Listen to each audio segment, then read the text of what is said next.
The auditorium was thick with humidity and anxiety. I felt a bead of sweat run from my hairline to my jaw as I gripped the edge of the plywood podium.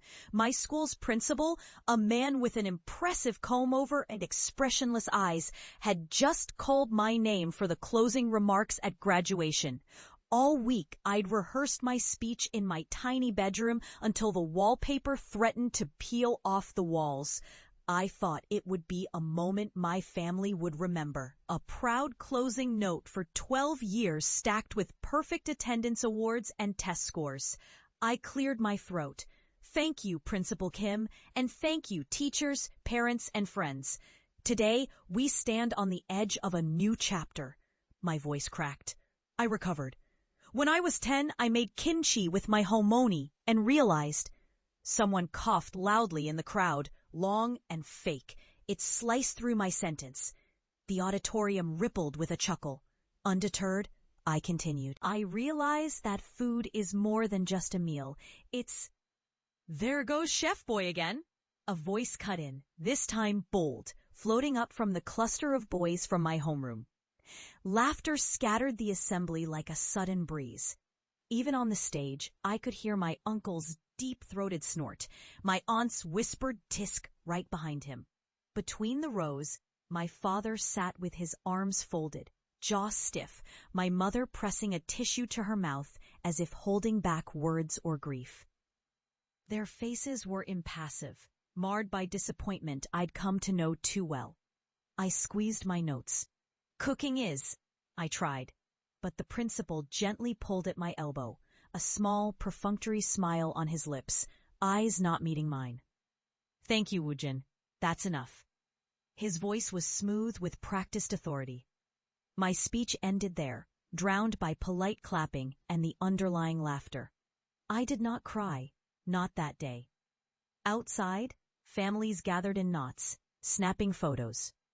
My cousins, shiny with new haircuts and sharp shoes, clustered around for pictures, arms slung around each other, their future careers already laid out, law, medicine, finance. My uncle gripped my shoulder, his large hand a familiar weight. Next year you'll speak better, hey? He said, unless you become a comedian instead. He grinned wide. The others laughed politely. I wandered to the edge of the playground, a field of trampled grass and discarded ribbons. A breeze rustled the flag overhead. My little sister trailed after me, her tiny hand catching my sleeve. "Will you make us fried chicken tonight?" she whispered. Her faith alone bruised me in ways the other comments could not. That night, the living room reeked of tension. My father picked at his rice absently, eyes fixed on the television news. The air felt heavy, as if nobody dared breathe too deep. When he finally spoke, he didn't look at me. "Enough with the cooking," he said. "Find something real to do. University entrance comes only once." My mother set down her chopsticks. "Maybe he just wants a hobby, like gardening," she said. Her eyes darted to me before flicking away. "No son of mine will flip pancakes for a living." It was final sealed with the click of his remote. I cleaned up without protest, collecting plates, rinsing away the evening's disappointment. In the cramped confines of our kitchen, I made myself a promise, more silent than defiant. But burning all the same, I would cook, no matter how foolish or lonely the dream seemed. The months that followed were marked by a quiet war. My application forms scattered with the names of universities I pretended to fancy, professions my father approved of, business, engineering, computers. But under my bed, in a battered notebook I kept hidden, I sketched recipes and menus, curling letters laced with the savory memories of Halmoni's kitchen. My sanctuary was the alleyway behind our apartment, where the neighborhood's old women squatted near curbside burners, stirring vats of broth or trading gossip over sizzling griddles.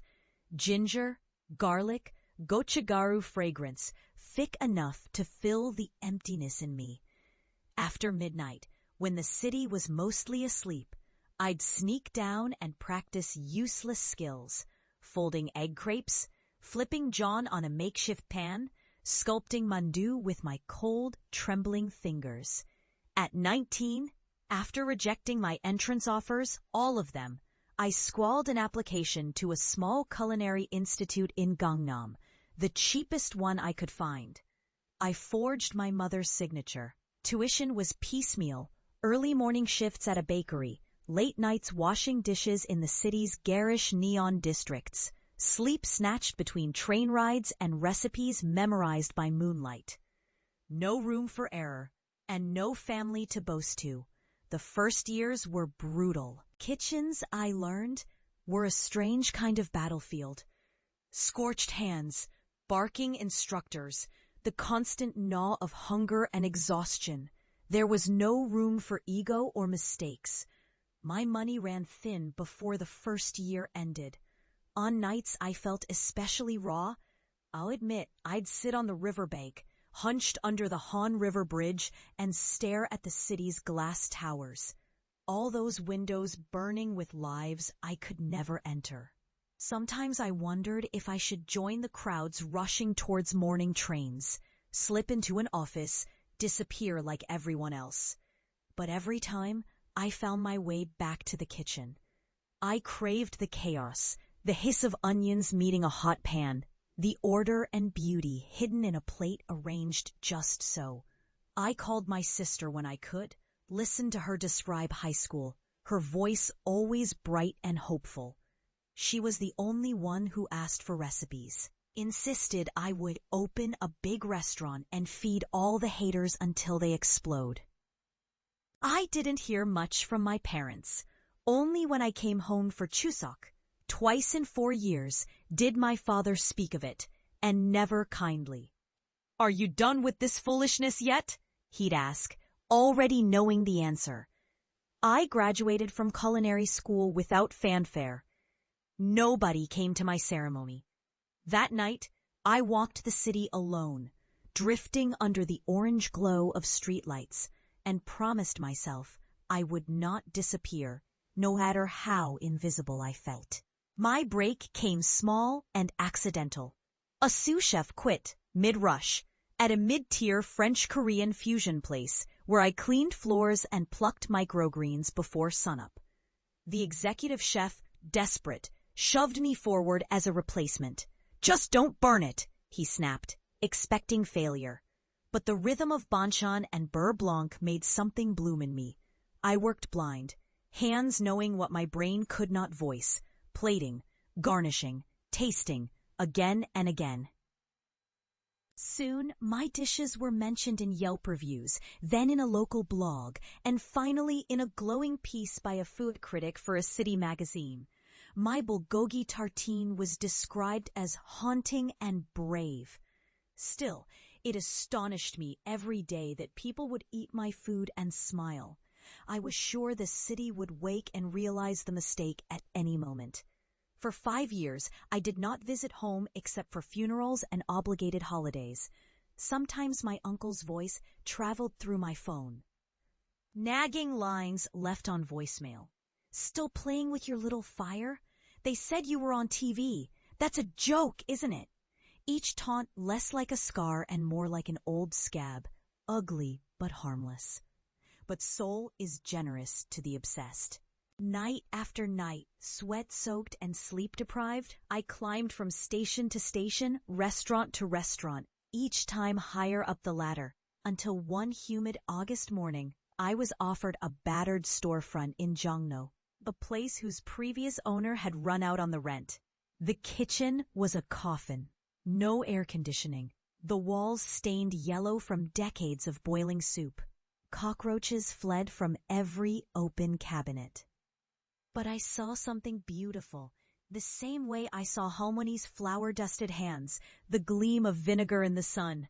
I took the keys, my hands trembling with awe and terror, and named it House of Han.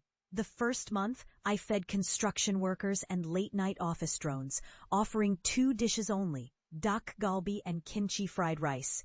Each plate was crafted like a small rebellion, bright, aromatic, alive. Word spread faster than I could have hoped or feared. By winter, my tiny dining room was jammed with students, old men, sleepy lovers, all hungry for something cheap and real. Later, a food blogger filmed one of my mornings, calling it a love letter to soul's spirit. Features followed. I watched, half shocked, as neighborhoods that once mocked me now reserved a month in advance for my bulgogi risotto and pickled mustard greens. One return home, I caught my younger cousin watching a clip of me on her phone, eyes wide. I pretended not to notice. My parents, meanwhile, remained neutral. Their friends boasted that their sons were pharmacists, developers, civil servants. Mine made rice. Their faces softened, but pride seemed a language they'd forgotten long ago. The biggest shock, the day the guide was published, my phone erupted with messages.